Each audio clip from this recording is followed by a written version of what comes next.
Katie Webster, and we're here with another case of the week. With me again is Dan Laren. Hello. Hi, Dan. Today we're going to talk about a type of theft that you probably don't hear about a lot, specifically one that took place in kind of a fast food setting. Can you tell us a little bit about this case, Dan? Well, this case is an older case of mine. It started back in March and April of 2008. A young man by the name of Uriah Snyder was hired by a local fast food restaurant at the wage of $7 an hour to be a crew member. And this particular restaurant used an off-site payroll service, so the managers there didn't do this directly. And the payroll company made a mistake and paid this young man $700 an hour to work on the crew. To flip burgers. To flip burgers, $700 an hour. He was a part-time worker. And here's a copy of his payroll stub. He worked about 28 hours, and his gross income was something like $22,000.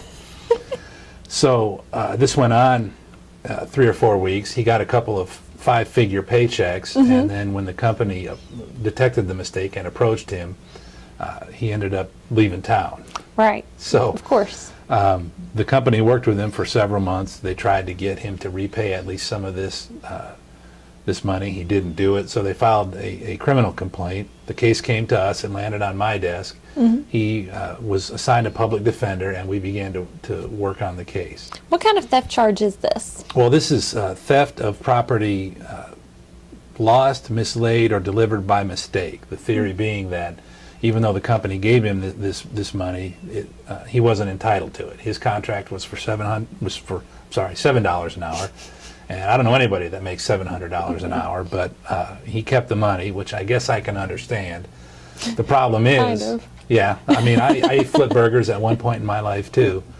The problem is that when the company tried to work with him, he wouldn't do it. The court tried to work with him. We tried to work with him. I tried to resolve the case with a plea offer. He kept promising to pay, and then he wouldn't. We eventually set the case for trial, and that was in July of 2009. He failed to appear for his trial. He disappeared, and he was gone for about 2 years. We indicted him for bail jumping because he declined to appear in court. We extradited him. I believe it was from Indiana, which cost us cost the taxpayers a little bit of money. He comes back. He pled guilty in September of 2011 to bail jumping and the theft charge. Was sentenced to 1 year on each charge consecutively for 2 years, and the judge put him on probation.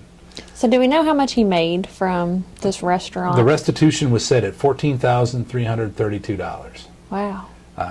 As I said, he was a part-time employee for $700 an hour. That's a pretty good living. Yeah. So he was put on probation. He was transferred out of Fayette County. He was on probation for a few months, and then he disappeared again. The probation officer in September of 2012 filed a motion to revoke his probation because he had paid a total of $90 on his restitution. He absconded supervision, and nobody knew where he was. So he was arrested in Indiana. We extradited him again, and last week he admitted that he violated the terms of his probation, and he was sent to serve his sentence. Wow. So he'll be in prison for a little while. Well, it won't be long. It's 20% parole eligibility. He had, I believe, 110 days of custody credit at his hearing, so he will be parole eligible very shortly. I would not be surprised if he was paroled immediately. It's a financial crime. His criminal history is not huge. He has misdemeanors for violating a protective order, leaving the scene of an accident, receiving stolen property, and menacing. Not a major crime wave of any sort, but it does kind of suggest how he views the rights of other people. It's consistent with how he acted in this case.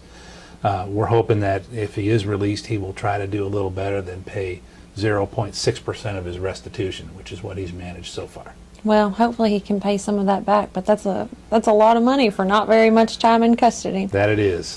Well, thanks, Dan. Anytime. Good case, and we'll see you next time for another Case of the Week.